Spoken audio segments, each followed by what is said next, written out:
अपनी मंजिल को भुलाकर जिया तो क्या जिया, अपनी मंजिल को भुलाकर जिया तो क्या जिया, है दम तुझ में तो उसे पाकर दिखा, लिख दे अपने खून से कामयाबी की कहानी, लिख दे अपने खून से कामयाबी की कहानी, और बोल उस किस्मत से कि है दम तो मिटा कर दिखा। तो साथियों, अपनी मंजिल को भुलाकर जीने में कोई मजा नहीं है, लगे रहिए और मंजिल को प्राप्त करिए, क्योंकि जो मंजिल को भूल जाते हैं वो सारी उम्र उसे याद रखना पड़ता है, और याद से बड़ा कोई दर्द नहीं होता है। तो मैं कुलदीप कुमार आप सभी का बहुत बहुत स्वागत करता हूं एक नए बिंदु के साथ, एक नई कड़ी के साथ। तो जैसा कि हम चल रहे थे, बालकांड का टेस्ट चल रहा था हमारा, तो उसी के अंतर्गत हम आज प्रश्न संख्या 20 करने जा रहे हैं। देखते हैं प्रश्न संख्या 20। पहले टेस्ट में कहानियां अधिक आ गई थी और कहानियां तो इसमें भी काफ़ी आने वाली है, तो तैयार हो जाइए कहानियां सारी सुनने के लिए। ठीक है, विषय रूपी दावानल। प्रश्न संख्या 20 क्या है? विषय रूपी दावानल में कौन जल रहा है? विषय रूपी दावानल में कौन जल रहा है? कौन जल रहा है? ए बैस है या फिर द? ए बैस है या फिर द? किसके अनुसार? बालकांड के अनुसार। कौन जल रहा है? ए। मन रूपी हाथी है जो विषय रूपी दावानल, विषय रूपी दावानल में जल रहा है। देखते हैं आगे। प्रश्न संख्या 21। भारद्वाज जी ने किस परम ज्ञानी मुनि को चरण पकड़कर रोक लिया था? भारद्वाज जी ने किस परम ज्ञानी मुनि को चरण पकड़कर रोक लिया था? तो जो बालकांड है उसकी जो कथाएं प्रारंभ होती है वो यहीं से प्रारंभ होती है, या रामचरितमानस के जो संवाद है वो भी यहीं से प्रारंभ होते हैं। ए बैस है या फिर द? किसको रोक लिया था? भारद्वाज जी ने। कौन से ऋषि ने? भारद्वाज ऋषि ने। भारद्वाज ऋषि ने किसको रोक लिया था? ए बैस है या फिर द? तो किसको रोक लिया था? ए को, याज्ञवल्क्य मुनि को रोक लिया था और उनको बोला था कि मुझे उन राम के बारे में बताइए जिनका आप गुणगान करते हैं, तो मैं उन राम के बारे में जानना चाहता हूं। और उन्हीं से उन्होंने राम की कथा सुनी थी, याज्ञवल्क्य मुनि से। प्रश्न संख्या 22 क्या है? प्रश्न संख्या 22। हे भगवान, मैं आपसे पूछता हूं कि वे राम कौन है? हे कृपा निधान मुझे समझाकर बताइए, कथन किसका है? हे भगवान, मैं आपसे पूछता हूं कि वे राम कौन है? हे कृपा निधान मुझे समझाकर बताइए कि वे राम कौन है? किसका कथन है ये? ए का, बै का, से का या फिर द का? किसका कथन है? ए, बै, से या फिर द? किसका कथन है? तो बता देना चाहता हूं, यह कथन है बै का, भारद्वाज जी का। भारद्वाज जी ने याज्ञवल्क्य मुनि को रोक लिया था और उनसे पूछा था कि हे भगवान, मुझे समझाकर बताइए कि वे राम कौन है। प्रश्न संख्या 23 क्या है? प्रश्न संख्या 23। चंद्रमा की किरणों के समान किसे बताया गया है? चंद्रमा की किरणों के समान किसे बताया गया है? ए को, बै को, से को या फिर द को? किसको बताया गया है चंद्रमा की किरणों के समान? ए, बै, से या फिर द?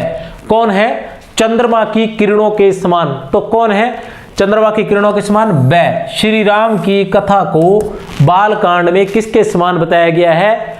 चंद्रमा की किरणों के समान। किसके समान? चंद्रमा की किरणों के समान बताया गया है श्री राम की कथा को।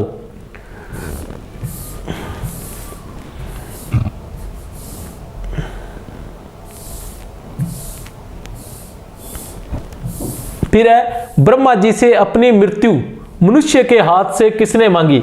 ब्रह्मा जी से अपनी मृत्यु मनुष्य के हाथ से किसने मांगी? ए, बै, से या फिर द? ए, बै, से या फिर द? ए, बैस है या फिर द? किसने मांगी थी? ब्रह्मा जी से अपनी मृत्यु मनुष्य के हाथ से ए ने, रावण ने मांगी थी। ऐसा कहा जाता है कि जो रावण थे, रावण, उनके छोटे भाई कुंभकर्ण और विभीषण, तीनों भाइयों ने ब्रह्मा जी की आराधना की, पूजा की, और उसके बाद ब्रह्मा जी ने उनसे खुश होकर उनको वरदान देना चाहा। तब रावण जो थे उन्होंने कहा कि मेरी जो मृत्यु है वो केवल मनुष्य के हाथ से या फिर वानर के हाथ से ही होनी चाहिए। और दूसरा जो वरदान है वो मांगा था कुंभकर्ण ने।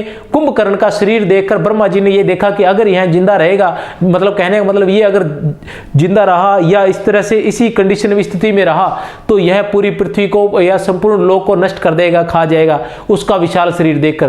तो सरस्वती जो थी वो उनके जुबान पर बैठ गई और उनके मुंह से वरदान की जगह ये निकल गया कि मुझे 6 महीने सोने और 6 महीने जगने का वरदान दीजिए। तो इससे वो कुंभकर्ण जो है वो 6 महीने सोता था और 6 महीने जागता था। उसके बाद विभीषण का नंबर आता है, तो विभीषण जी श्री राम की पूजा आराधना मांग लेते हैं, इसलिए वो हमेशा पूजा आराधना में रहते हैं और जो युद्ध होता है उसमें राम की तरफ वो होते हैं।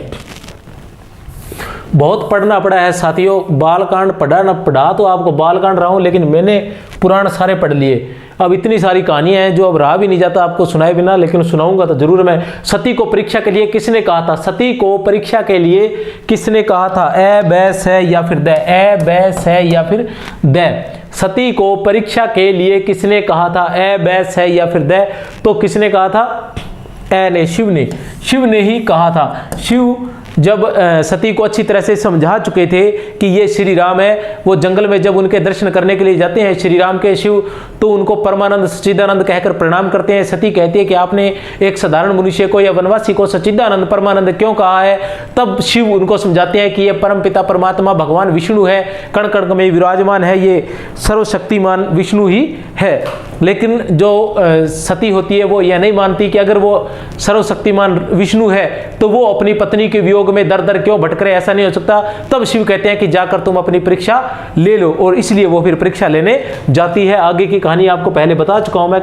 जो टेस्ट प्रथम था उसके अंदर 19 तक प्रश्न थे, बीच में कोई टेक्निकल समस्या आ गई थी तो हमें 19 पर ही रोकना पड़ा था, लेकिन फिर भी वो 1 घंटे की वीडियो बन गई थी। शिव ने सती का त्याग क्यों कर दिया था, ये आगे की कहानी है। अच्छा हुआ मैंने आगे की कहानी नहीं बताई, नहीं तो इसका उत्तर उसी में ढूंढ लेते आप, मैंने इसीलिए बताई नहीं थी। शिव ने सती का त्याग क्यों कर दिया था? ए बैस है या द? किसके लिए शिव ने सती का त्याग कर दिया था? शिव जो सती थे वो पहले सती नाम था उनका, ठीक है। उसके बाद उनका नाम पार्वती पड़ा था जब उन्होंने जन्म पर्वतराज के यहाँ, पर्वतराज और मैना के यहाँ जन्म लिया था, तब उनका नाम पार्वती पड़ा था। ए बैस है या द? स के कारण, सीता का रूप धारण करने के कारण। जब शिव ने उनको कहा कि आप परीक्षा लेने चली जाओ, तो जो सती थी वो सीता का रूप धारण करके श्री राम की परीक्षा लेने चले जाते हैं और स्वयं सीता बनकर सामने से आते हैं। इधर से राम और लक्ष्मण सीता को ढूंढते हुए जा रहे होते हैं, तो राम सीता को सती को देखते ही पहचान जाते हैं और उनको सती माता कहकर ही प्रणाम करते हैं और पूछते हैं कि शिव कहाँ है, ठीक है। तो इससे जो सती है उसको बड़ी आत्मग्लानि महसूस होती है। उसके बाद वो चलने लगती है तो वह देखती है कि चारों तरफ राम लक्ष्मण और सीता ही दिखाई देते हैं। आगे देखो तो भी वही जा रहे होते हैं, पीछे देखो तो भी वही जा रहे होते हैं। उसके बाद वह शिव के पास आती है और शिव से माफी मांगती है, लेकिन शिव कहते हैं कि आपने मुझ पर विश्वास नहीं किया है, इसलिए इसकी सजा आपको मिलेगी। मैं आपको अब पुनः पत्नी के रूप में पत्नी नहीं मान सकता, क्योंकि आपने सीता का रूप देख लिया, मैंने आपका सीता का रूप देख लिया और आप मेरे लिए माता हैं, पूजनीय हैं, इसलिए वो उसको त्याग देते हैं। शिव जो है सती का त्याग, इस प्रकार शिव सती का त्याग कर देते हैं। फिर क्या है? नहीं को अस जन्मा जगमाही प्रभुता पाई जाहि मद नाही। नहीं को अस जन्मा जगमाही, नहीं कोई अस जन्मा जग माही प्रभुता पाई जाहि मद नाही। इस संसार के अंदर ऐसा कोई पैदा नहीं हुआ है जिसे प्रभुता अर्थात शक्ति प्राप्त होने के बाद जिसमें अभिमान, मद अर्थात अभिमान न आए। नहीं को अस जन्मा जग माही, इस संसार के अंदर ऐसा कोई नहीं जन्मा जिसे प्रभुता अर्थात शक्ति प्राप्त होने के बाद अभिमान न हुआ हो, ठीक है। उपयुक्त पद में किसका वर्णन किया गया है? ए बैस है या फिर द? सॉरी, ए बैस है या फिर द? तो किसका वर्णन किया गया है? बै का, दक्ष का। दक्ष के बारे में ये कथन किसके थे? यह कथन शिव के थे। शिव कहते हैं कि दक्ष को अभिमान हो गया है। दक्ष को किस बात का अभिमान हो गया था? क्योंकि ब्रह्मा ने उन्हें प्रजापति का पद दे दिया था। दक्ष को ब्रह्मा ने प्रजापति का पद दे दिया था। दक्ष कौन थे? दक्ष थे सती के पिता थे। जो शिव की पत्नी थी सती, उसके पिता दक्ष थे। और दक्ष को किसने मारा था? आगे चलते हैं, प्रश्न आ जाएंगे शायद तो समस्या हो जाएगी, फिर प्रश्न का कोई औचित्य रहेगा नहीं। तो दक्ष का निमंत्रण पाकर कौन कौन से देवता नहीं गए? दक्ष का निमंत्रण पाकर दक्ष को अपने आप पर अभिमान हो गया और उन्होंने एक यज्ञ का प्रारंभ किया था और उस यज्ञ में सभी को बुलाया गया था। अब किस किस को बुलाया गया था, कौन कौन नहीं गया था? ए बैस है या फिर द? तो दक्ष का निमंत्रण पाकर कौन कौन से देवता नहीं गए थे? तो उपयुक्त सभी नहीं गए थे, न ब्रह्मा गए थे, न विष्णु गए थे, न महेश गए थे। और महेश का तो यह है कि निमंत्रण भी नहीं दिया था, महेश अर्थात शिव को तो उन्होंने निमंत्रण भी नहीं दिया था। इसी बात पर सती जो है सती को बहुत दुख हुआ था कि उनके पति को इसमें नहीं बुलाया गया है, और इसलिए वो उस यज्ञ में सती हो गई थी। सती के मरण का सुनकर शिवजी के गण यज्ञ विध्वंस करने लगे। तब किस मुनिवर ने यज्ञ की रक्षा की थी? भी मैंने आपको इतनी कहानी बता दी है कि सती ने क्या किया, उस यज्ञ में अपने आप की आहुति दे दी थी, क्योंकि वह अपने आप को अपमानित महसूस कर रही थी कि उसके पिता ने यज्ञ प्रारंभ किया है, यज्ञ किया है, और उसके पति को नहीं बुलाया है। जो परमेश्वर है, सर्वशक्तिमान है, उन शिव को इन्होंने नहीं बुलाया, तो उन्होंने अपनी आहुति उस यज्ञ में दे दी थी।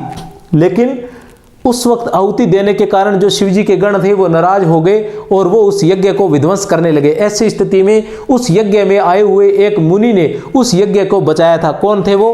ए बै से या फिर द, ए बै से या फिर द, तो कौन थे? बै, भृगु मुनि। भृगु मुनि ने उसको बचाया था। भृगु मुनि जो थे, इन्हीं के कुल में चलकर आकर आगे परशुराम जी हुए थे।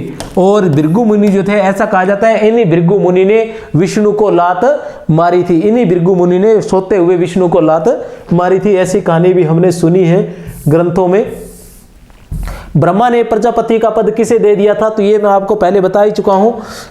ए बै से या द फिर से को, दक्ष को प्रजापति का पद दे दिया था। किसने? ब्रह्मा ने। दक्ष कौन थे? सीता के पिता थे। बरु पावक प्रगटे शशि माही, बरु पावक प्रगटे शशि माही, नारद बचनु अन्यथा नाही। उपयुक्त पदानुसार किसने कहा कि चाहे चंद्रमा में अग्नि प्रकट हो जाए पर नारद जी के वचन झूठे नहीं हो सकते? ठीक है, उपयुक्त पदानुसार किसने कहा कि चाहे चंद्रमा में अग्नि प्रकट हो जाए, क्योंकि चंद्रमा में क्या होती है? शीतलता रहती है, और अग्नि किस में रहती है? सूर्य में। लेकिन वो कह रहे हैं चाहे अग्नि में भी, चंद्रमा में भी अग्नि प्रकट हो जाए पर नारद जी के वचन झूठे नहीं हो सकते। ए बै से या फिर द, ए बै से या फिर द, तो किसने कहा था? हिमालय ने। हिमालय या पर्वतराज, ये कौन थे? ये थे पार्वती के पिता। जो सती थी वो यज्ञ में आहुति देने के बाद दूसरे जन्म के रूप में पर्वतराज हिमालय और मैना के घर में जन्म लिया था उसने, पार्वती के रूप में।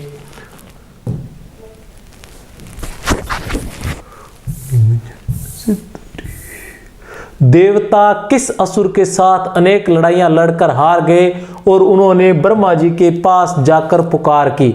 देवता किस असुर के साथ अनेक लड़ाइयां लड़कर हार गए और उन्होंने ब्रह्मा जी के पास जाकर पुकार की? किसके पास जाकर पुकार की? ब्रह्मा जी के पास जाकर पुकार की। ए बै से या फिर द, ए बै से या फिर द, तो किस असुर के खिलाफ? तारकासुर के खिलाफ। तारकासुर की तारकासुर वध जो है वो कहानी भी मैं आपको पहले बता चुका हूं, पहले खंड में पूरी की पूरी कहानी यहां बता नहीं रहा, क्योंकि मेरा मन तो कर रहा है कि मैं आपको कहानी पूरी सुना दूं, ठीक है, क्योंकि बड़ी ही रोमांचक कहानियां हैं इनकी। ये कहानियां हैं जैसे 10,000 वर्ष उसने तपस्या की, फिर उसने भी 10,000 वर्ष तपस्या की, उसने 3,000 वर्ष तपस्या की, उसके बाद एक ने 5,000 वर्ष तपस्या की। इस तरह से उसने उसको मारा, उसने उसको मारा, उसका कारण वो था, उसका कारण वो था। तो मतलब फिल्मों से कहीं बढ़कर इनकी कहानियां नजर आती है। बड़ी ही शानदार कहानियां हैं इनकी सभी की, तो बड़ा अच्छा लगता है, मन मेरा करता रहता है कि मैं सुना दूं, लेकिन नहीं सुनाऊंगा क्योंकि पहले सुना चुका हूं। शिवजी के साथ विरोध करने से किसने अपनी मृत्यु निश्चित बताई? शिवजी से विरोध करने से किसने अपनी मृत्यु निश्चित बताई? किसने कहा कि शिव का अगर विरोध किया जाएगा तो मेरी मृत्यु निश्चित है? ए बै से या फिर द, ए बै से या फिर द, तो बै कामदेव ने। क्योंकि तारकासुर जो थे, थोड़ी सी बतानी पड़ेगी कहानी। तारकासुर का वध, तारकासुर राक्षस था, उसने चारों तरफ हाहाकार मचा रखी थी, सभी देवताओं को वो मार रहा था। ऐसी स्थिति में सभी देवता इकट्ठे होकर ब्रह्मा जी के पास गए थे और तारकासुर जो था उसे यह वरदान मिला हुआ था कि वह केवल शिव के अंश से ही मारा जा सकता है, अन्यथा उसे कोई नहीं मार सकता। ऐसी स्थिति में शिव के पुत्र का जन्म लेना जरूरी था और ऐसी पुत्र जन्म लेने के लिए शादी का होना जरूरी है। और शादी किससे हो? तो शिव तो शादी करने वाले थे नहीं, विवाह करने वाले थे नहीं। तो ऐसी स्थिति में उनमें काम की जागृति के लिए कामदेव के पास गए और उनको कहा कि आप उनमें काम भावना जागृत कीजिए। और कामदेव उनके पास जाते, तब कामदेव कहते हैं कि मैं उनके पास जाऊंगा तो वो मुझे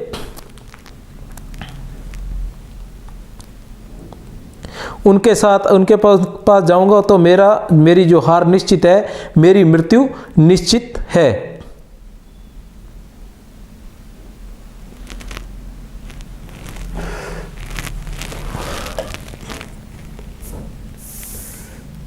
बालकांड में कुल कितने पद हैं? बालकांड में कुल कितने पद हैं? ए, बै, से या फिर दे?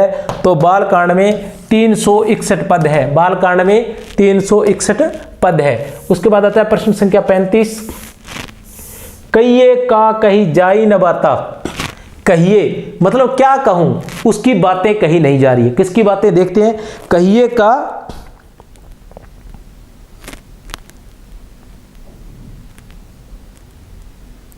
कहिए कहा जाई न बाता, जम करधार किदो करी बरियाता। बरु बोरा है बसे असावारा, ब्याल कपाल विभीषण छारा। थोड़ा सही करना पड़ेगा। कहिए कहा भी क्या कहूं, कहिए कहा, कही क्या कहूं, कही कहा जाई न बाता, कि वो बात जो है वो कही नहीं जा रही है। कौन सी बात? पहले सिर्फ मैं पद ही बोलूंगा। कहिए कहा कही जाई न बाता, जम करदार किदो बरियाता।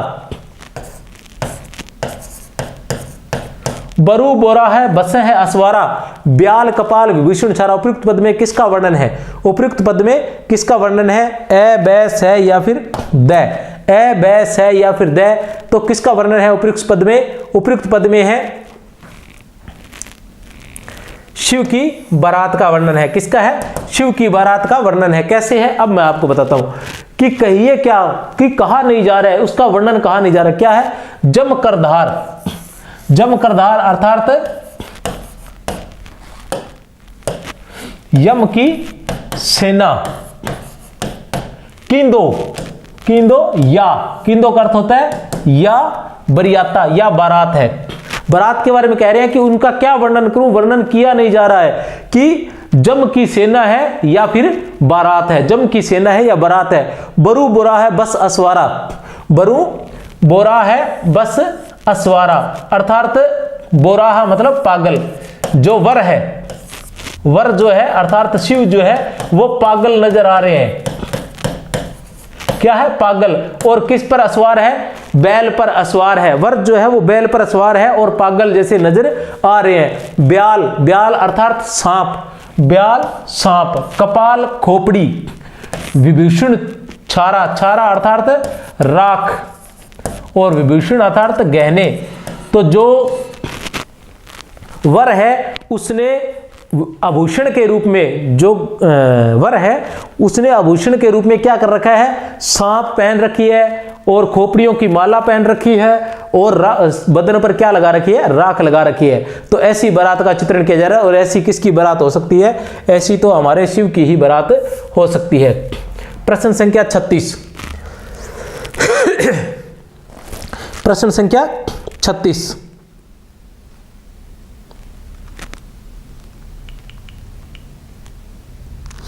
क्या है प्रश्न संख्या 36? तारकासुर का वध किसके द्वारा किया गया था? देख लीजिए।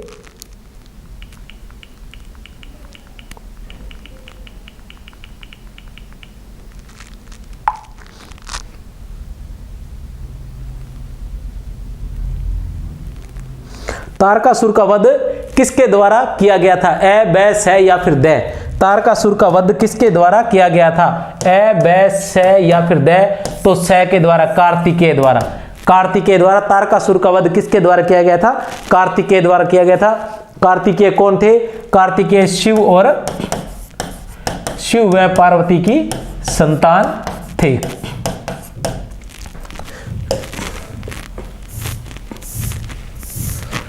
यदि वे राजपुत्र है तो ब्रह्म कैसे? यदि वे राजपुत्र है तो ब्रह्म कैसे है? और यदि ब्रह्म है तो स्त्री के विरह में उनकी बुद्धि भ्रमित कैसे हो गई? कथन किसका है?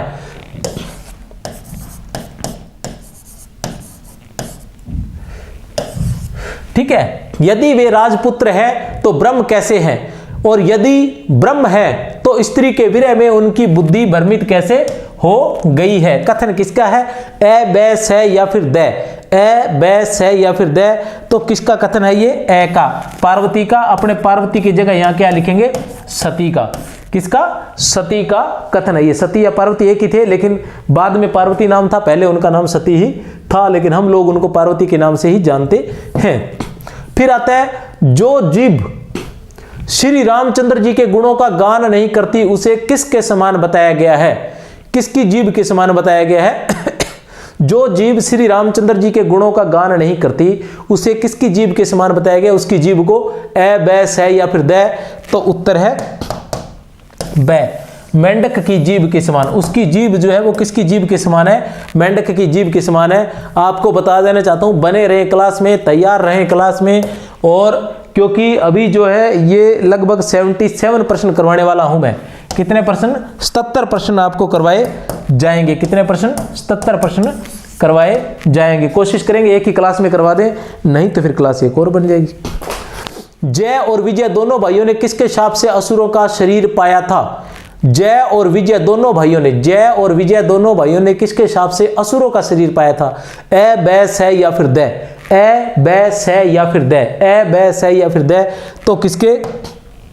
बै, सनकादिक ब्राह्मणों के शाप से, सनकादिक ब्राह्मणों के, सनकादि ब्राह्मणों के शाप से। अब इसकी एक छोटी सी कहानी है, वो मैं आपको बताना चाहूंगा। कहानी ऐसे है, बड़ी ही शानदार कहानी है, धुआंधार कहानी है, मजेदार कहानी है, धार्मिक पौराणिक, बहुत ही आनंद आने वाला है कहानी में। कि कहानी ऐसी है कि जो भगवान विष्णु है वो कहाँ निवास करते हैं? वो वैकुंठ में निवास करते हैं। ऐसा कहा जाता है जहां वो निवास करते हैं उसको वैकुंठ बोला जाता है। तो वैकुंठ में जो लक्ष्मी जी है वो वैकुंठ में आ रहे होते हैं, और जो वैकुंठ है उसके जो द्वारपाल माने जाते हैं, 2 द्वारपाल, उनका नाम है जय और विजय। क्या है उन द्वारपाल के नाम?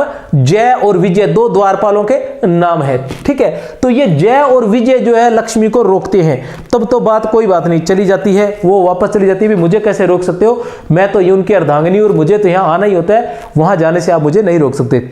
उसी तरह से तो विष्णु भगवान को भी ये लगने लगता है कि शायद जय विजय को थोड़ा अभिमान आ गया है। ठीक है, इसी दौरान क्या सनकादिक ब्राह्मण आते हैं उस वैकुंठ में, क्योंकि वो सभी लोकों में घूम चुके होते हैं, फिर उन्हें लगता है कि चलो वैकुंठ में चलना चाहिए। तो जो सनकादिक ब्राह्मण थे वो ये थे कि 4 थे, 4 ब्राह्मण थे प्रारंभिक, उनको सनकादिक ब्राह्मण माने जाते हैं, और देवताओं के पूर्वज माने जाते हैं। ऐसा माना जाता है कि ये देवताओं के पूर्वज थे। क्या थे?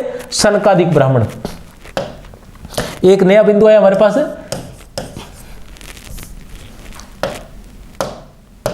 क्या थे?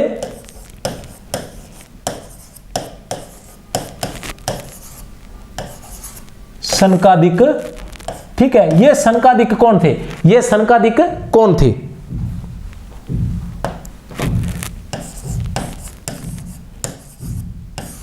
सनक, सनत कुमार, सनंदन और सनातन, ये 4 थे। ये सनकादिक ब्राह्मण माने जाते हैं। सनकादिक ब्राह्मण, सनक, सनत कुमार, सनंदन और सनातन, ये 4 ब्राह्मण माने जाते हैं। ये चारों ब्राह्मण जब आ रहे थे, सनकादिक ब्राह्मण जब आ रहे थे, तो क्या हुआ? जय और विजय ने, जय और विजय जो वैकुंठ के द्वारपाल थे, उन्होंने उनको रोका। तो उन्होंने उनको, वो बोले कि हमें इस मतलब पूरे सृष्टि में कोई कहीं जाने से नहीं रोक सकता, क्योंकि हम देवताओं के पूर्वज हैं। तो ऐसी स्थिति में उन्होंने उनको शाप दे दिया कि तुम 3 जन्म तक, 3 युगों तक तुम क्या रहोगे? 3 युगों तक तुम रहोगे, राक्षस बनोगे। ठीक है, तो कौन कौन से युग आता है? पहला युग आता है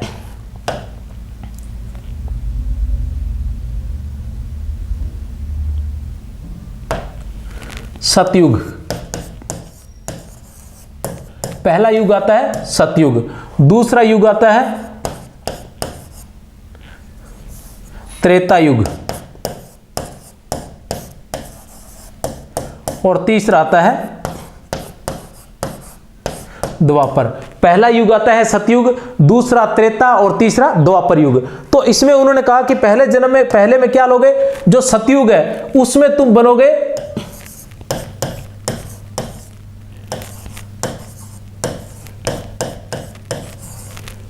हिरण्यकशिपु व हिरण्याक्ष, ठीक है। और जो त्रेता युग है उसमें तुम बनोगे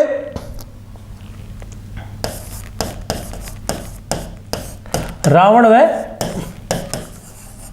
या बनोगे या बनते हैं वो, ठीक है। उसके बाद वहीं जो जय और विजय वो सतयुग में तो हिरण्यकशिपु और हिरण्याक्ष बनते हैं, और जो त्रेता युग है उसमें रावण और कुंभकर्ण बनते हैं, और द्वापर में बनते हैं वो शिशुपाल और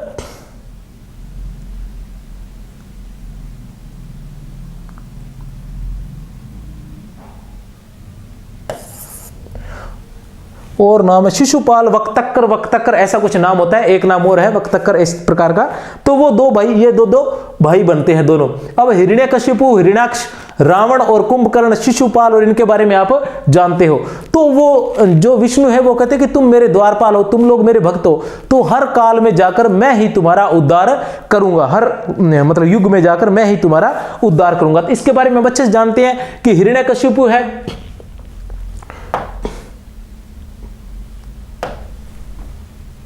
वैसे बता देता हूं ज्यादा। हिरण्यकशिपु है, इसके बारे में हम जानते हैं कि हिरण्यकशिपु को क्या था कि हिरण्यकशिपु को जब मारा गया था तो कौन सा अवतार लिया था, भगवान विष्णु ने नरसिंह का अवतार लिया था। क्यों लिया था नरसिंह का अवतार, क्योंकि हिरण्यकशिपु को वरदान प्राप्त था कि वो न तो दिन में मारे जाए, न तो मनुष्य से मारे जाएंगे और न ही वो पशु से मारे जाएंगे, न ही तो वो मनुष्य से मारे जाएंगे, न वो पशु से मारे जाएंगे, न वो दिन में मारे जाएंगे, न वो रात में मारे जाएंगे, न वो अस्त्र से मारे जाएंगे, न वो शस्त्र से मारे जाएंगे। तो ऐसी स्थिति में नरसिंह भगवान का अवतार लिया था। क्यों लिया था, क्योंकि जो हिरण्यकशिपु था उसका पुत्र था प्रहलाद, वो विष्णु की सेवा करता था और ये हिरण्यकशिपु को पसंद नहीं था। तो उन्होंने क्या किया कि उनको मरवाने की कोशिश की थी। उसको मरवाने के लिए इन्होंने क्या किया कि मरवाने लगे, तब नरसिंह भगवान ने उनको बचाने के लिए आया था। इन्हीं की एक बहन थी होलिका, जो उसको लेकर अग्नि में बैठ गई थी, जिस पर होली मनाई जाती है, लेकिन वो होलिका नहीं जली और वो होलिका जल गई थी और प्रहलाद भगवान विष्णु की कृपा से बच गई थी। तो ये था, इनको बचाने, इनको मारने के लिए कौन सा अवतार लिया था,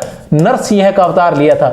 और भगवान ने जब नरसिंह का अवतार लिया तो वो न तो मनुष्य थे न वो पशु थे। एक बात क्लियर होगी। दूसरी बात, जब वो उसको मारने लगे तब न तो दिन था न रात था, कौन सी वेला थी, गोधूली वेला थी, ठीक है। फिर उसको जहां मार रहे थे वो न अंदर था न बाहर था, प्रवेश द्वार था, प्रवेश द्वार के मध्य उन्होंने उसको अपनी बाजुओं में जकड़ लिया था। उसके बाद न अस्त्र था न शस्त्र था, उनके पास नाखून थे और नाखूनों से उसको चीर दिया था। तो ये थी हिरण्यकशिपु की कहानी। अब हिरण्याक्ष, हिरण्याक्ष की क्या कहानी है, इसको कौन सा अवतार लेकर, वाराह है, वाराह अवतार, वराह अवतार लेकर उन्होंने इसको मारा था, अर्थात सुअर का अवतार लिया था भगवान विष्णु ने, ठीक है। तो हिरण्याक्ष की क्या थी, हिरण्याक्ष भी था, बहुत शक्तिशाली था और यह मतलब इसने सभी पूरे ब्रह्मांड को जीत लिया था। तो इसके पास किसी ने कहा कि तुमने धरती को जीता है, धरती को लेकर जो भगवान विष्णु है वो रसातल में जा रहे हैं। भगवान विष्णु ने किसका, सुअर का रूप बनाया और वो धरती माता को लेकर रसातल में जा रहे थे। तो रसातल में यह पहले पहुंच गया, इन दोनों के मध्य बहुत लंबा युद्ध होता है, बताते हैं बहुत वर्षों तक इनका युद्ध चलता है और अंत में भगवान विष्णु जो है उसको मार देते हैं। तो ये था वराह अवतार, किसके लिए, हिरण्याक्ष के लिए। किसके लिए, हिरण्याक्ष के लिए। फिर रावण कुंभकर्ण की कहानी आप अच्छे से जानते हो, कोई समस्या नहीं है। फिर शिशुपाल, शिशुपाल जो है तीसरा रूप ये लिया था द्वापर युग में। शिशुपाल जो था तो रुक्मिणी का विवाह जो था वो इस रुक्मिणी का जो बड़ा भाई था वो रुक्मिणी का विवाह किसके साथ करना चाहता था, वह रुक्मिणी का विवाह शिशुपाल के साथ करना चाहता था। तो ऐसी स्थिति में रुक्मिणी श्री कृष्ण से प्रेम करती थी, तो रुक्मिणी ने श्री कृष्ण को पत्र लिखा और श्री कृष्ण जो है उसका हरण करके ले जाते हैं। इस स्थिति से शिशुपाल जो है उनसे बहुत अधिक नाराज हो जाता है और वो क्या करता है कि उनके साथ हमेशा वैर रखने लग जाता है। और भगवान विष्णु ने उनको कहा होता है कि मैं तुम्हारी 100 गलतियां माफ कर दूंगा, मैं तुम्हारी 100 गलतियां माफ कर दूंगा। तो वह 100 बार उनको बोल चुका होता है अपशब्द, और 101वीं बार जो श्री कृष्ण है वो उसको क्या कर देते हैं, उसका गला सुदर्शन चक्र से उसकी गर्दन काट देते हैं। तो अब देखिए यहाँ कौन सा अवतार लिया था, कितने अवतार लिए उनको मारने के लिए या उनका क्या करने के लिए, उनको मोक्ष प्रदान करने के लिए। एक अवतार तो उनका हो गया नरसिंह अवतार, दूसरा हो गया वाराह अवतार, तीसरा लिया था उन्होंने राम का अवतार, और ये लिया था उन्होंने कृष्ण का अवतार, ये लिया था उन्होंने कृष्ण का अवतार लिया था। तो ये थे, हाँ इनका नाम था, जैसे मैं बता ही रहा था, वक्र, दंत वक्र, या कुछ जगह दंत वक्र भी आ जाता है। दंत वक्र इनका नाम था। क्या नाम था? दंत वक्र या वक्त्र।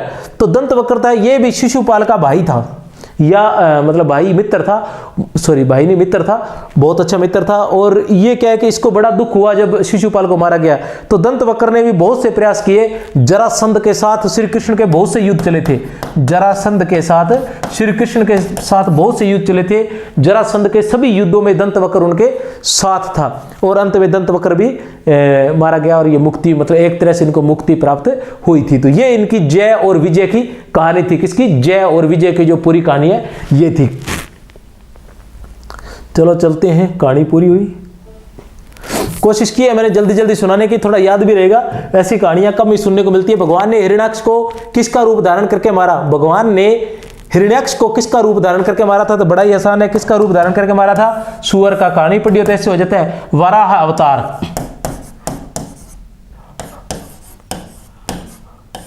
वराह अवतार हिरण्याक्ष को, ठीक है। और राजा प्रताप भानु को किस राक्षस ने सुअर बनकर भटकाया था? राजा प्रताप भानु को, प्रताप भानु का भी है जो आगे चलकर रावण बने थे। प्रताप भानु को किस राक्षस ने सुअर बनकर भटकाया था? सुअर बनकर भटकाया था। तो ए बै स या द, तो बै काल केतु, किसने? काल केतु ने सुअर बनकर भटकाया था। प्रश्न संख्या 42, कुंभकर्ण के रूप में कौन पैदा हुआ था? कौन पैदा हुआ था कुंभकर्ण के रूप में? कल पढ़ा चुका हूं मैं। बै अरिमर्दन, अरिमर्दन जो था, प्रताप भानु और अरिमर्दन नाम के तीन भाई थे, दो भाई थे, प्रताप भानु अरिमर्दन। जो प्रताप भानु थे वो रावण के रूप में पैदा हुए थे, और जो कुंभकर्ण थे वो अरिमर्दन के रूप में पैदा हुए थे, अरिमर्दन के। फिर देखते हैं प्रश्न संख्या 43। क्या है प्रश्न संख्या 43? हे जगदीश्वर सुनिए, वानर और मनुष्य इन दो जातियों को छोड़कर हम और किसी के मारे न मरे, यह वर दीजिए। उपयुक्त कथन किसका है? हे जगदीश्वर सुनिए, वानर और मनुष्य इन दो जातियों को छोड़कर हम और किसी के मारे न मरे, यह वर दीजिए। उपयुक्त कथन किसका है? ए, बै, से या फिर द का? किसका है देख लीजिए। ए का, रावण का। रावण ने कहा था कि मैं मनुष्य और वानर के अलावा और किसी से न मारा जाऊं।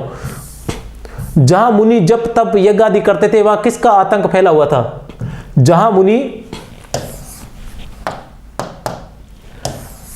जप तप या यज्ञ आदि करते थे वहां किसका आतंक फैला हुआ था?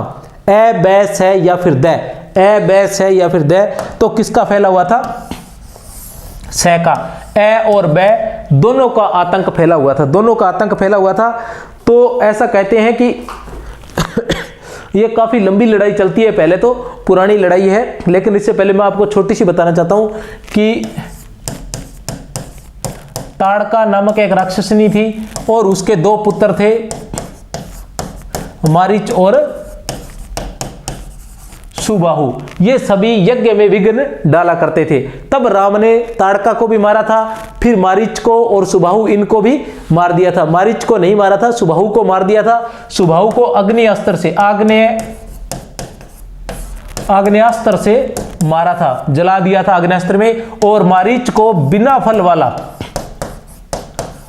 फल वाला बाण मारकर 100 योजन दूर पटक दिया था। कितना योजन? 100 योजन दूर पटक दिया था। और आपको बता देना चाहता हूं कि यही मारीच जो था बाद में बनकर, क्या बनकर? मृग बनकर उसने सीता को भटकाया था और रावण सीता का अपहरण करवाया था मृग बनकर। यही मारीच था जो मृग बनकर आया था। अरुण नयन और बाहु विशाला, नील जलज,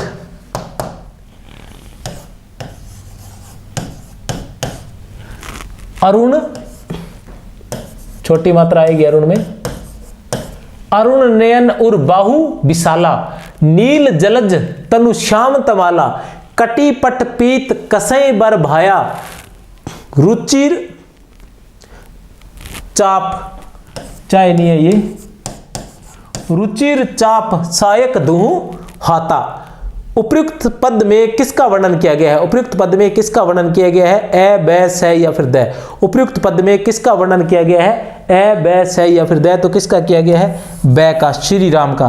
क्या कह रहे हैं श्री राम का वर्णन करते हुए कि अरुण नयन, अरुण नयन, अरुण का मतलब लाल, नयन जो है वो लाल है, अरुण नयन, लाल नयन, नाल नेत्र, उर बाहु विशाला, और वक्षस्थल जो है, छाती जो है और जो बाहु है वो विशाल है।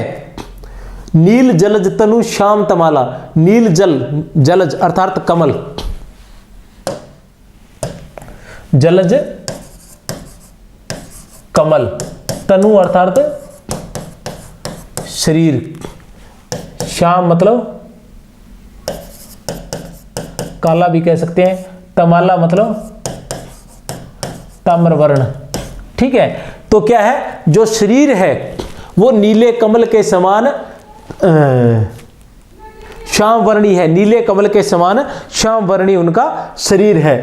कटी पट पीत, कटी मतलब कमर, पट मतलब वस्त्र, पीत अर्थात पीले, कमर पर पीले वस्त्र कसे हुए हैं। ठीक है, रुचिर चाप सायक दुहाता, रुचिर मतलब रुचिकर लग रहे हैं, सुंदर लग रहे हैं, चाप अर्थात धनुष लिए हुए, सायक दुह हाथा, दोनों हाथों में जो रुचिर लिए हुए हैं, सॉरी रुचिकर लग रहे हैं, जो धनुष लिया हुआ है दोनों हाथों में वो बहुत ही रुचिकर लग रहा है। श्री राम से संबंधित संगत कथन है, श्री राम से संबंधित संगत कथन है ए, बै, से या फिर द, ए, बै, से या फिर द। तो कौन सा है? ए, बै, से या फिर द। श्री राम से संबंधित संगत कथन है ए, बै, से या फिर द। तो द उपयुक्त सभी क्या है पढ़ लीजिए। उन्होंने बिना फल वाला बाण मारीच को मारा था, बिल्कुल सही है, बिना फल वाला बाण मारीच को मारा था और मारीच को 100 योजन दूर समुद्र पार गिरा दिया था। सुबाहु को उन्होंने अग्नि बाण से मार दिया था, आग्नेयास्त्र से जला दिया था। ताड़का के एक बाण से प्राण हर लिए थे और ताड़का के एक बाण से ही प्राण हर लिए थे। कौन लेकर गए थे इनको वहां? श्री राम। उस वक्त ऐसे कहते हैं कि 15 वर्ष की अवस्था के थे और विश्वामित्र जो थे वो दशरथ से लेकर गए थे। तब जो है जो जनक क्या नाम है दशरथ जो है वो बड़े ही व्याकुल हुए थे। वो बोले कि ये तो हमारे कोमल राजकुमार है, ये कैसे उनका संहार कर पाएंगे। प्रश्न संख्या 47, मुनि विश्वामित्र जो थे वो किसके पुत्र थे? मुनि विश्वामित्र किसके पुत्र थे? ए, बै, से या फिर द। किसके पुत्र थे मुनि विश्वामित्र? महाराज गाधी के पुत्र थे। मुनि विश्वामित्र जो थे वो महाराज गाधी के पुत्र थे। कश्यप और अदिति किस नाम से प्रसिद्ध थे? कश्यप और अदिति किस नाम से प्रसिद्ध थे? ए, बै, से या फिर द। ए, बै, से या फिर द। कश्यप और अदिति किस नाम से प्रसिद्ध थे? ए, दशरथ और कौशल्या के नाम से प्रसिद्ध थे। कश्यप और अदिति दशरथ और कौशल्या के नाम से प्रसिद्ध थे।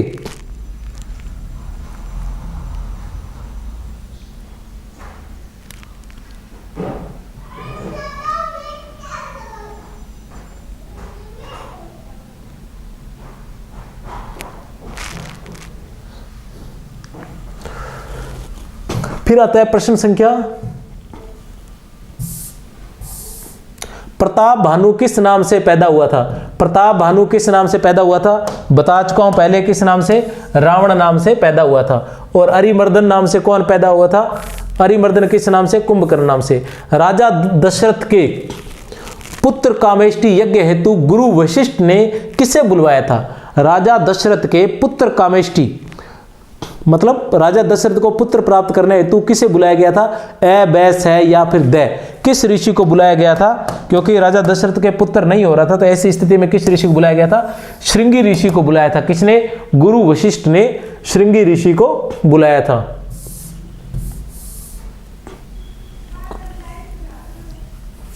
जब राजाओं से धनुष नहीं टूटा तो कितने राजा एक साथ मिलकर धनुष उठाने लगे। जब राजाओं से धनुष नहीं टूटा तो कितने राजा एक साथ मिलकर धनुष उठाने लगे। इसके बाद एक और आएगा जिसके अंदर हम सिर्फ परीक्षा में पूछे गए प्रश्न पूछेंगे। जब राजाओं से धनुष नहीं टूटा तो कितने राजा एक साथ मिलकर धनुष उठाने लगे थे। 10,000। कितने राजा? 10,000। 52 है सुकृतु जाई जो पुन पनु परिहरु कुंवरी कुंवरी रही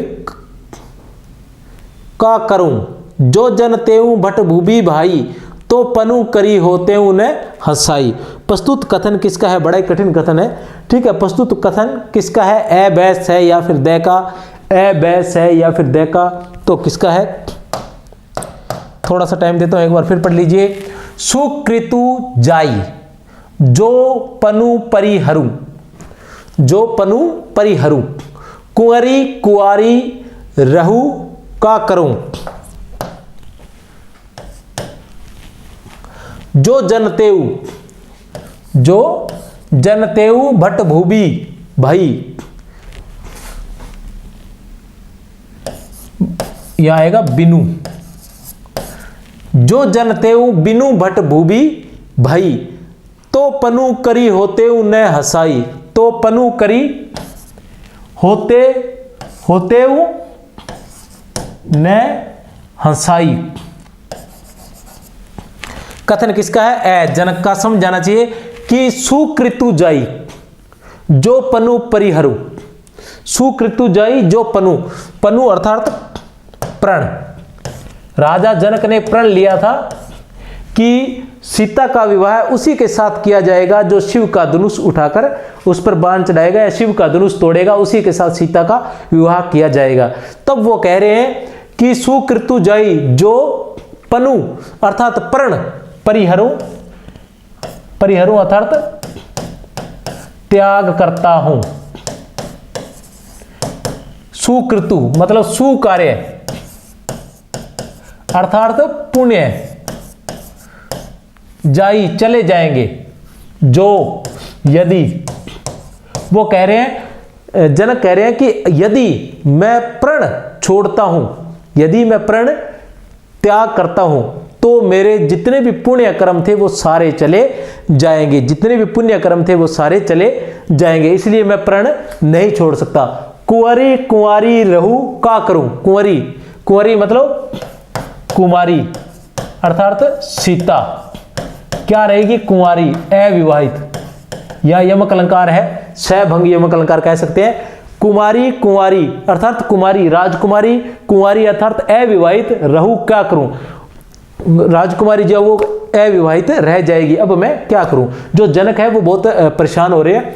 जो जनते हूं अगर मैं जानता, जो जनते हूं जो यदि मैं जानता, भट भूबी बिनु भट भूबी बिना भट योद्धा के भूमि भई, कि मैं अगर जानता कि ये भूमि बिना योद्धाओं के हो गई है, ये भूमि जो है बिना योद्धा अर्थात इस धरती पर कोई योद्धा नहीं है, तो पनु अर्थात प्रण करी मतलब करके होता नहीं हंसाई। अर्थात अगर मुझे इतना पता होता तो मैं प्रण करके पूरे संसार में अपनी हंसाई अर्थात जग हंसाई में न करवाता। सुकृतु जाई जो पुनु परिहरु, अगर मैं यह जान, सुकृतु जाई अर्थात मेरे सुकार्य पुण्य चले जाएंगे अगर मैं अपने प्रण का त्याग करता हूं। कुंवरी कुंवारी रहू का करूं, और मेरी जो राजकुमारी है वो कुंवारी अविवाहित रह जाएगी, अब मैं क्या करूं। जो जानता कि यह धरती बिना योद्धाओं के हो गई है तो मैं प्रण करके यह जग हंसाई न करवाता। यदि आपकी आज्ञा पाऊं तो मैं ब्रह्मांड को गेंद की भांति उठा लूं। यदि आपकी आज्ञा पाऊं, यदि आपकी आज्ञा पाऊं तो मैं इस ब्रह्मांड को गेंद की तरह उठा लूं। ऐसे आक्रोशित ओस से या रुद्र रस से परिपूर्ण वाक्य किसके थे? ए बैस है या फिर दे तो स लक्ष्मण के। लक्ष्मण ने ऐसा कहा था जब जनक ने कहा कि यह भूमि योद्धाओं के बिना हो गई है, तब उन्होंने कहा कि बिना सोचे समझे ऐसी बात न करें, इस धरती पर अब भी बहुत योद्धा है। वह श्री राम से कहते हैं कि अगर आपकी आज्ञा हो तो मैं इस धरती को, इस पूरे ब्रह्मांड को एक गेंद की तरह अपने हाथों पर उठा लूंगा। कैसा कहने वाले कौन थे? लक्ष्मण। उदित उदयगिरी मंच पर रघुवर बाल मतंग, उदित उदयगिरी मंच पर रघुवर बाल मतंग, बिकसे संत सरोज सब हर्षे लोचन भृंग।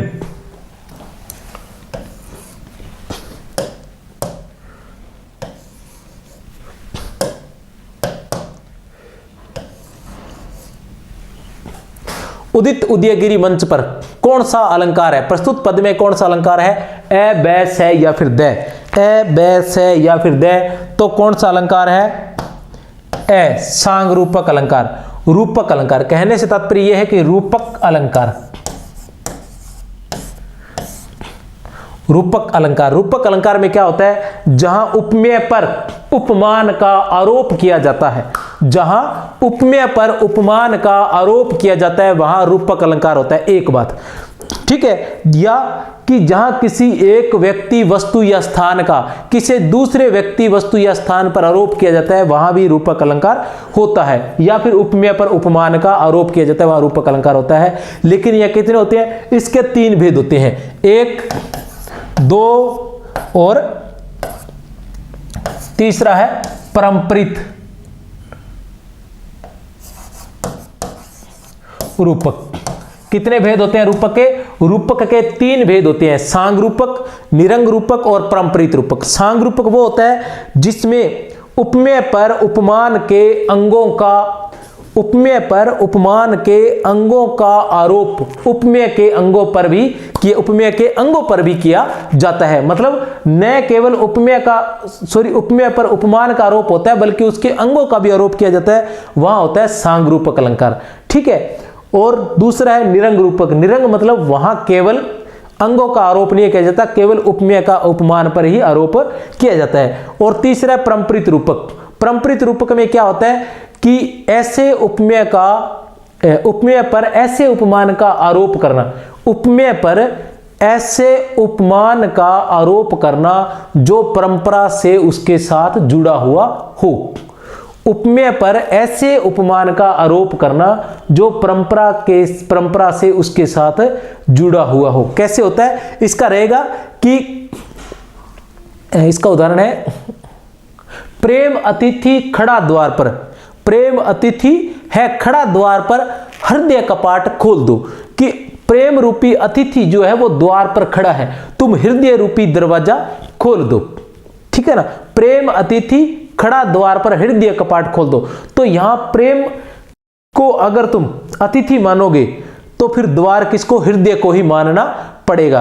द्वार दरवाजा जो है वो हृदय को ही मानना पड़ेगा। अर्थात ये जो है परंपरा से उपमेय और उपमान आपस में जुड़े हुए हैं। तो यहां परंपरित रूपक अलंकार है। निरंग रूपक अलंकार में होता है, निरंग रूपक अलंकार में है कि मतलब सीधा जो है एक का उपमेय का उपमान पर आरोप किया जाता है, ठीक है। और उसके बाद आता है सांग रूपक। सांग रूपक में उसके अंगों का आरोप भी किया जाता है, जैसा कि ये है उदित उदयगिरी, उदित उदयगिरी मंच पर,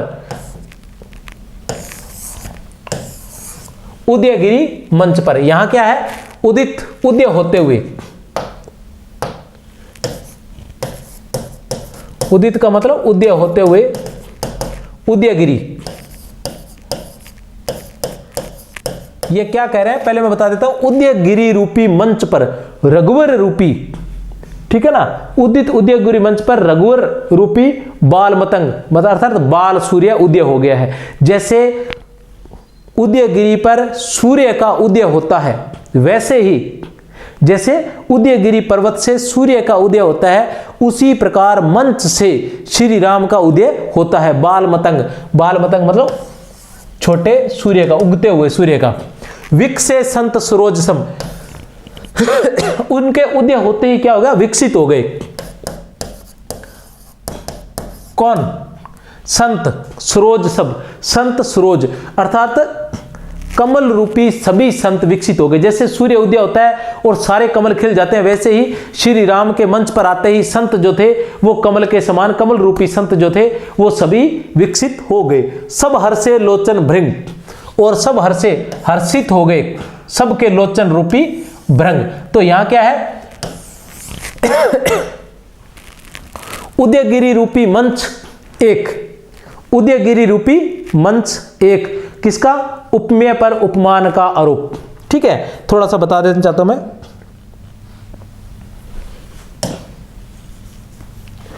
उदित उदयगिरी मंच पर, उदित उदयगिरी मंच पर,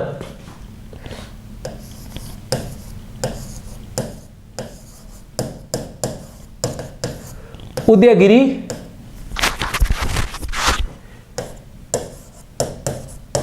मंच, ये तो क्या है, उपमान है, ये है उपमेय। ठीक है ना। उदित उदयगिरी मंच पर रघुवर बाल मतंग, बाल सूर्य जो है वो क्या है, रघुवर है। उदित उदयगिरी मंच पर रघुवर बाल मतंग,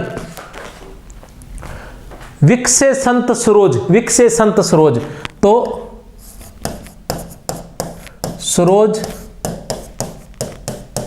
संत, विकसे संत सरोज और लोचन भृंग, भृंग क्या है, लोचन। तो यह है उपमान और उपमेय। तो उपमेय पर उपमान का आरोप किया जाता है, उपमेय पर उपमान का आरोप किया जाता है, वहां रूपक अलंकार होता है। यहां क्या हुआ, मंच के जो अंग थे वो ये है, वहां का जो मंच सजा हुआ है उसके ये अंग है, और जो उदयगिरी है या प्रकृति है उसके ये अंग है।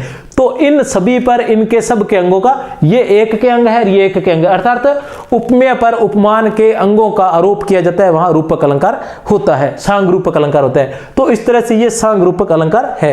एक बार फिर बता देता हूं, उदयगिरी रूपी मंच पर रघुवर रूपी बाल सूर्य के उदय होते ही विकसे संत सरोज, और संत रूपी सभी कमल विकसित हो गए, और हर्षे, और सभी के लोचन जो भंवरे रूपी जो लोचन थे वो हर्षित हो गए। 55, हे दिग्गजो, हे कच्छप शेष, हे वराह धैर्य पूर्वक पृथ्वी को थामे रहो, क्योंकि श्री राम धनुष को तोड़ना चाहते हैं, अतः मेरी आज्ञा सुनकर सब सावधान हो जाओ। उपयुक्त कथन किसका है, हे दिग्गजो, हे कच्छप, हे शेष, हे वराह धैर्य पूर्वक पृथ्वी को थामे रहो, क्योंकि श्री राम धनुष को तोड़ना चाहते हैं, अतः मेरी आज्ञा सुनकर सब सावधान हो जाओ। उपयुक्त कथन किसका है, ए बैस है या फिर दे, ए बैस है या फिर दे, तो किसका है, ए का, लक्ष्मण का है। प्रश्न संख्या 56 क्या है प्रश्न, शीश जटा शशि वहनु सुहाना, रीस बस कछुक अरुण, शीश जटा शशि वहनु सुहाना, शीश जटा शशि वहनु सुहाना,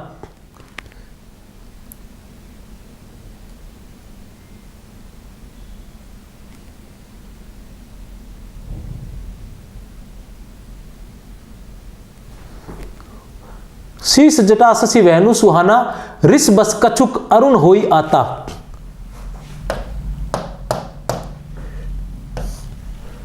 अरुण, अरुण, ब्रिकुटी,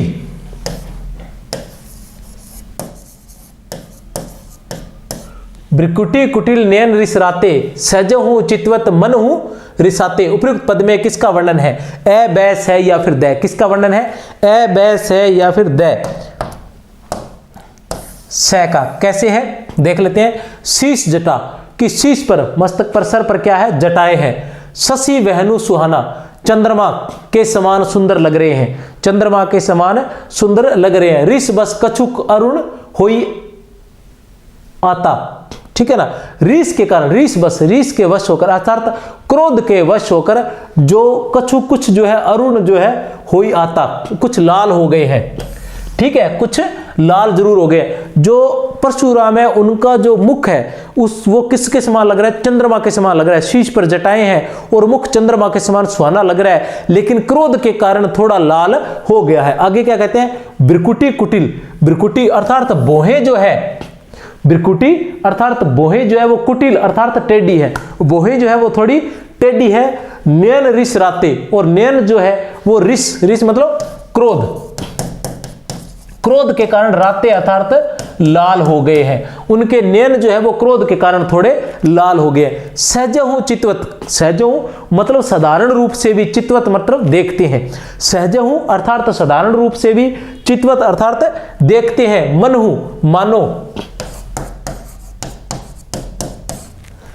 रिसाते, और ऐसा लगता है कि क्रोध, रिसाते अर्थात क्रोध करना, तो ऐसा लगता है कि वो साधारण नजर से भी अगर देखते हैं, ठीक है, तो ऐसा लगता है कि जैसे क्रोध कर रहे हैं। ऐसा किसके बारे में कहा गया था? परशुराम के बारे में कहा गया। मनहु, मनहु, जनो, जनु, मनो, मनु, ये सारे किस में आते हैं? उत्प्रेक्षा अलंकार में आते हैं। उत्प्रेक्षा अलंकार कौन सा होता है? जहां उपमेय में उपमान की संभावना व्यक्त की जाती है, जहां उपमेय में उपमान की संभावना व्यक्त की जाती है वहां उत्प्रेक्षा अलंकार होता है। उत्प्रेक्षा अलंकार के 3 भेद होते हैं। कौन कौन से होते हैं? वस्तुत्प्रेक्षा, हेतुत्प्रेक्षा और फलोत्प्रेक्षा, ये 3 भेद होते हैं उत्प्रेक्षा अलंकार के। वस्तुत्प्रेक्षा, जहां एक वस्तु में दूसरी वस्तु की संभावना की जाती है वह वस्तुत्प्रेक्षा होता है। जैसे क्या है, दिमाग से निकले मेरे उदाहरण। और हेतुत्प्रेक्षा होता है जहां जो कारण न हो फिर भी उसको उसका कारण मान लिया जाए, मतलब हम किसी में कोई संभावना व्यक्त कर रहे हैं तो उसके पीछे कोई न कोई कारण होता है, लेकिन जहां कोई कारण ना हो फिर भी उस कारण को मान लिया जाए तो वहां हेतु अर्थात कारण मान लीजिए, वहां हेतुत्प्रेक्षा अलंकार होता है।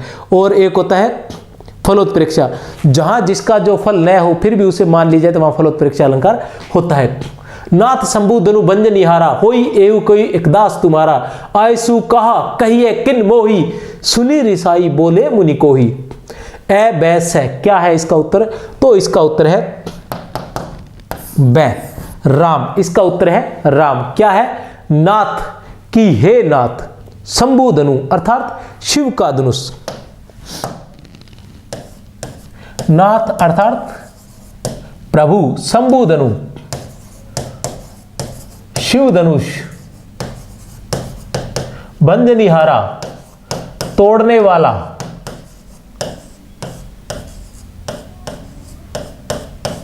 होई होगा कोई एक दास तुम्हारा, आयसु आयसु आज्ञा, आयसु आज्ञा दीजिए, कहा क्या कहिए कहना है, मोही मुझे,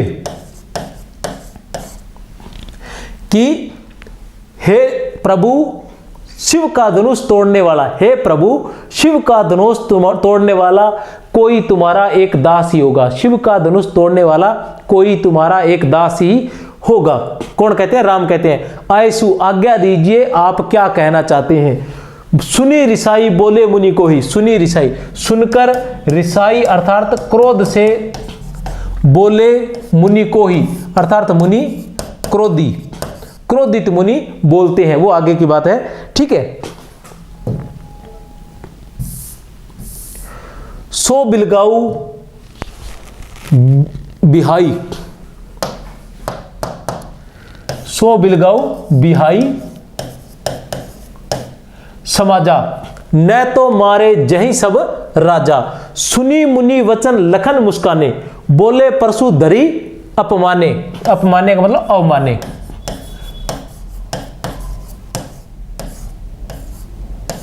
अवमाने। परशुराम के इस कथन में किस रस की व्यंजना हुई है? ए बै से या फिर द, ए बै से या फिर द, किस रस की व्यंजना हुई है इस कथन में? स की, रुद्र रस की, क्रोध की व्यंजना हुई है। क्या कहते हैं? सो बिलगाऊ, सो अर्थात वह, बिलगाऊ अर्थात अलग होना या अलग हो जाए, वह अलग हो जाए, बिहाई, बिहाई अर्थात छोड़कर, समाजा अर्थात सभा, न तो मारे जय ही सब राजा जाएंगे, जय ही जाएंगे। ठीक है, क्या कह रहे हैं परशुराम जी? कह रहे हैं कि वह जिसने धनुष तोड़ा है वह बिलगाऊ अर्थात अलग हो जाए, बिहाई सो बिलगाऊ मतलब अलग हो जाए, बिहाई अर्थात छोड़कर, समाजा सभा, इस सभा को छोड़कर वह जिसने शिव धनुष तोड़ा है वह सभा को छोड़कर अलग हो जाए। न तो मारे जय ही, नहीं तो मारे जाएंगे, सारे के सारे राजा मारे जाएंगे। जिसने भी शिव धनुष तोड़ा है वह सभा को छोड़कर अलग हो जाए, नहीं तो सारे के सारे राजा मारे जाएंगे। सुनी मुनि वचन, मुनि के वचन सुनकर, सुनी मुनि वचन, मुनि अर्थात परशुराम के वचन सुनकर लखन मुस्काने और लक्ष्मण जो है वो मुस्कुराने लगते हैं। क्या कहते हैं? बोले परशु धरी हो माने, और मुस्कुराते हुए कहते हैं कि परशु अर्थात फरसा, जो उनके पास हथियार था परशुराम जी के पास फरसा, उस हथियार के बाद कहते हैं कि अवमाने, कि ये जो फरसा है ये तो ऐसे ही धारण कर रखा है, फरसा जो है वो तो आपने ऐसे ही धारण कर रखा है, लोगों को ठेस पहुंचाने के लिए, लोगों को नुकसान पहुंचाने के लिए या लोगों को मारने के लिए, तो आपका मतलब ये आपके जो वचन है वो ही काफी है। इस तरह से लक्ष्मण जो है व्यंग्य के बाण निरंतर छोड़ रहे होते हैं परशुराम पर। चलो देखते हैं आगे।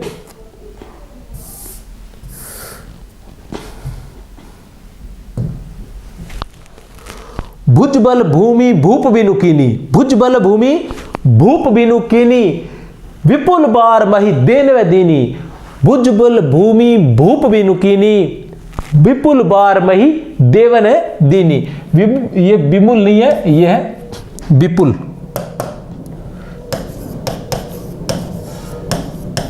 क्या रहेगा इसका? परशुराम के उपयुक्त कथन में किस गुण की व्यंजना हुई है?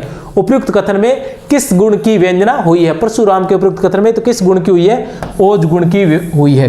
गुण कितने होते हैं?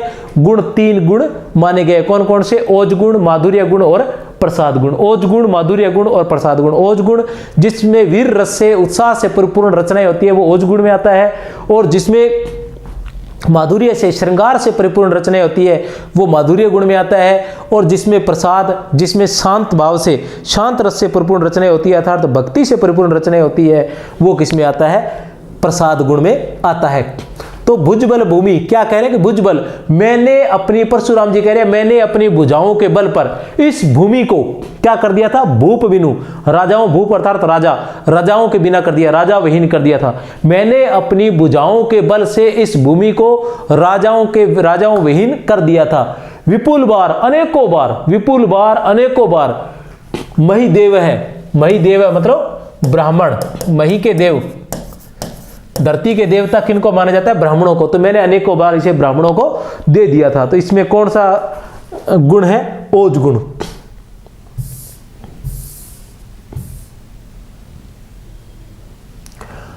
नाथ शंभु धनु भंज निहारा, नाथ शंभु धनु भंज निहारा, नाथ शंभु धनु भंज निहारा में नाथ किसे कहा गया? ए बैस है या फिर द? तो किसको कहा गया नाथ? ए परशुराम को। किसको कहा गया है नाथ? परशुराम को नाथ कहा गया है।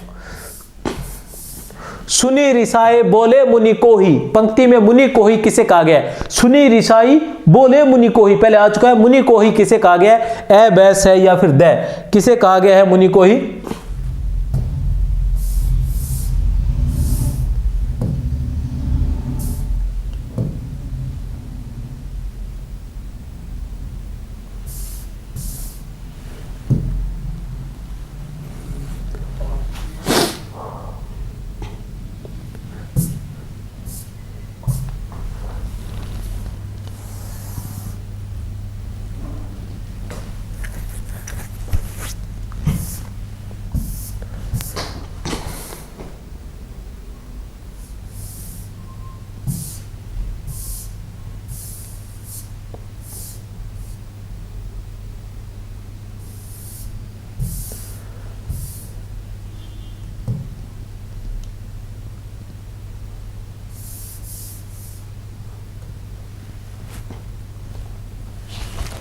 सुनी रिसाई बोले मुनि कोई, पंक्ति में मुनि कोई किसे कहा गया है? किसे कहा गया है मुनि कोई? परशुराम को। परशुराम को मुनि क्रोधी, क्रोधित मुनि बोला गया है उपयुक्त पंक्ति में। फिर देखते हैं लक्ष्मण के अनुसार, लक्ष्मण के अनुसार, लक्ष्मण के अनुसार उनके कुल में किन पर वीरता नहीं दिखाई जाती?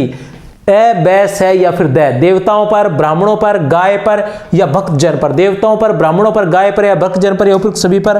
तो उपयुक्त सभी पर। लक्ष्मण कहते हैं कि हम देवताओं, ब्राह्मणों, गाय और भक्तजन पर कभी अपनी वीरता नहीं दिखाते हैं। इवा कुंभड़बतिया को नाही, इहा कुंभड़बतिया को नाही। प्रस्तुत पद में कुंभड़बतिया का क्या अर्थ है? ए, बै, सै या फिर दै। ए, बै, सै या फिर दै, तो क्या है? बै, कमजोर। कमजोर जो है वो कुंभड़बतिया का अर्थ है। इहा कुंभड़बतिया को नाही, ऐसा कौन कहता है? ऐसा लक्ष्मण कहते हैं। जब परशुराम बार बार बातें करते हैं तब लक्ष्मण कहते हैं कि यहाँ कुंभड़बतिया अर्थात यहाँ इतना कमजोर कोई नहीं है जो तुम्हारे धमकाने से डर जाएगा या तुम्हारी बड़ी बड़ी बातें सुनकर यहाँ घबरा जाएगा। परशुराम ने किसे अपने कुल को नष्ट करने वाला माना है? परशुराम ने किसे अपने कुल को नष्ट करने वाला माना है? किसे माना है अपने कुल को नष्ट करने वाला? ए, बै, सै या फिर दै, तो दै को, लक्ष्मण को। किसे माना है अपने कुल को नष्ट करने वाला? लक्ष्मण को। वो कहते हैं कि ये जो लक्ष्मण है, मैं इसे बच्चा समझकर बार बार छोड़े जा रहा हूं, लेकिन ये बार बार अपने व्यंग्य से मुझे आहत कर रहा है और मैं इसे, ये कुल घाती कहलाएगा, मैं इसके पूरे कुल को नाश कर दूंगा। अपने प्रताप की कथा अपने मुंह से कौन कहता है? ए, बै, सै या दै? उसके अनुसार लक्ष्मण कहते हैं, लक्ष्मण का वाक्य है कि अपने प्रताप की कथा अपने मुंह से कौन कहता है? तो लक्ष्मण के अनुसार कौन कहता है? कायर लोग जो होते हैं, ठीक है ना, वो करते हैं। जो वीर होते हैं वो अपने युद्ध में अपने शौर्य का चित्रण करते हैं। लक्ष्मण ने परशुराम के वचनों को किसके समान बताया? लक्ष्मण ने परशुराम के वचनों को किसके समान बताया था? ए, बै, सै या फिर दै? किसके समान?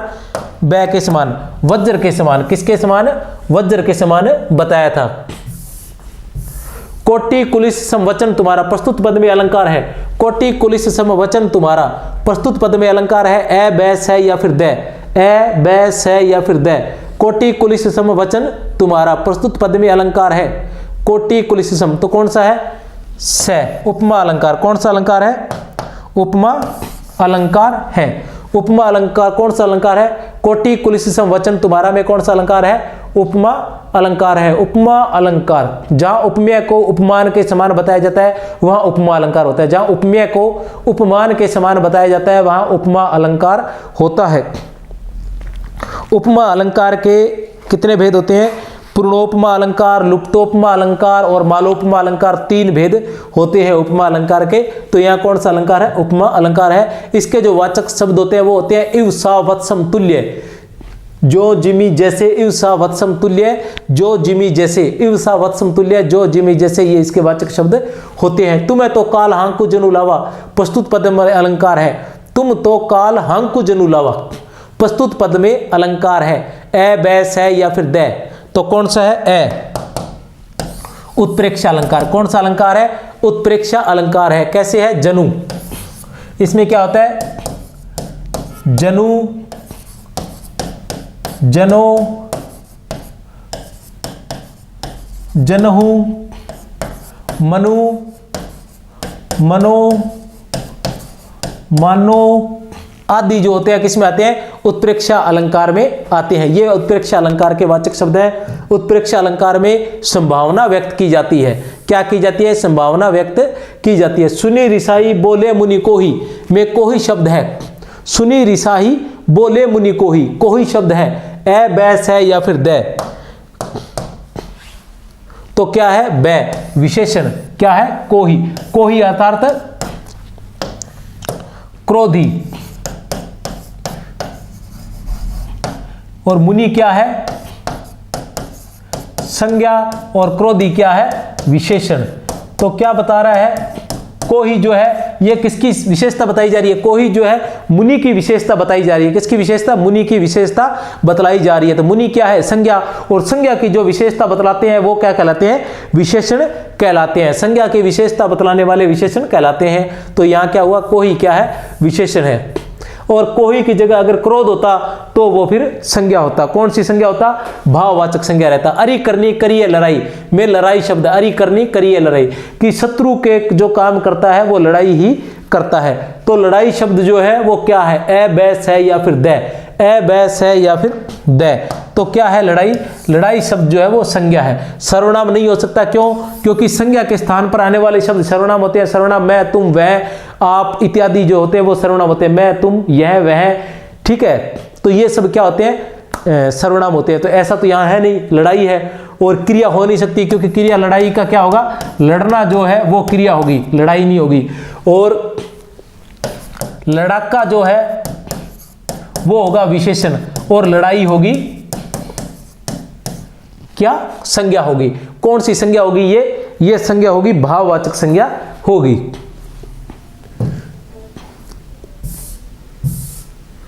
परशु मोर अति घोर में प्रय विशेषण है। परशु कि परशुराम का जो परशु मोर, ठीक है ना, परशुराम का जो हथियार है वो अत्यंत घोर है, तो इसमें प्रय विशेषण होगा ए बै से या फिर दे, ए बै से या फिर दे, तो क्या होगा, से। क्या होता है प्रय विशेषण, क्या होता है, ये संज्ञा की विशेषता बतलाने वाला विशेषण कहलाता है और विशेषण की विशेषता बतलाने वाला प्रय विशेषण कहलाता है। विशेषण संज्ञा की विशेषता बतलाने वाले क्या कहलाते हैं, शब्द विशेषण कहलाते हैं, और विशेषण की विशेषता बतलाने वाले क्या कहलाते हैं, प्रय विशेषण कहलाते हैं। तो यह विशेषण क्या है, घोर। घोर जो है ये क्या है, विशेषण है। अब घोर कितना है, कितना है, अति है। तो अति क्या है, ये किसकी विशेषता बतला रहा है, ये विशेषता बतला रहा है विशेषण की, तो ये हो गया प्रय विशेषण।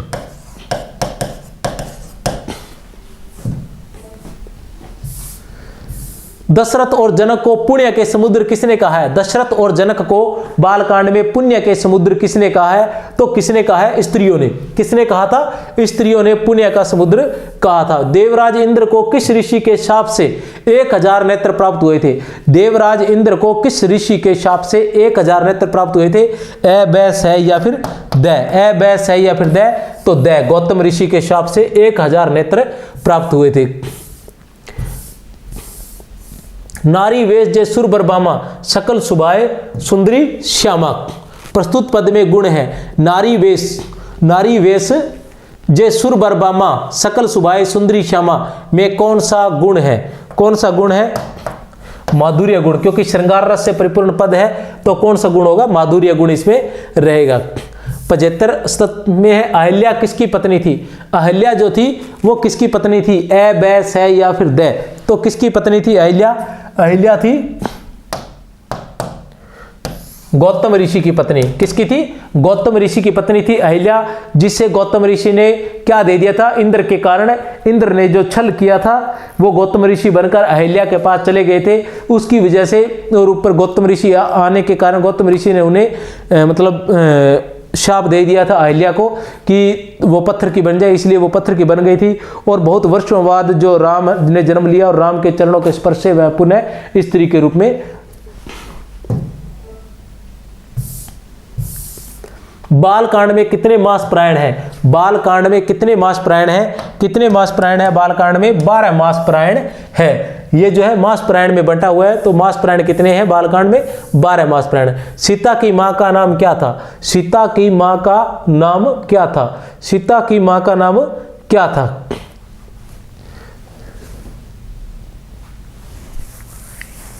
क्या था सीता की मां का नाम, सीता की मां का नाम था सुनैना। क्या था सीता की मां का नाम, सुनैना जो था वो सीता की मां का नाम था। उमा तो वैसे भी पार्वती है, कोई समस्या नहीं है। शतरूपा मनु की पत्नी थी, तो सीता की मां कैसे हो सकती है। विश्व मोहिनी जिसका निर्माण किया था किसकी, शील निधि की, राजा शील निधि की क्या थी, पुत्री थी। ये किसकी पुत्री, शील निधि की पुत्री थी। तो क्या था, सुनैना जो थी वो सीता की माँ थी, राजा जनक की पत्नी थी। तो बहुत बहुत शुभकामनाएं आप सभी को। और आप अगर क्लास अच्छी लगे तो शेयर जरूर कर दिए करिए, बिना सोचे समझे इसको शेयर कीजिए, और बाकी आपकी मर्जी है। बहुत बहुत धन्यवाद, बहुत बहुत शुभकामनाएं। निरंतर आगे बढ़ते जाइए, जीत आपको हासिल हो। जय हिंद, जय भारत, बने रहिए सदा। ओके।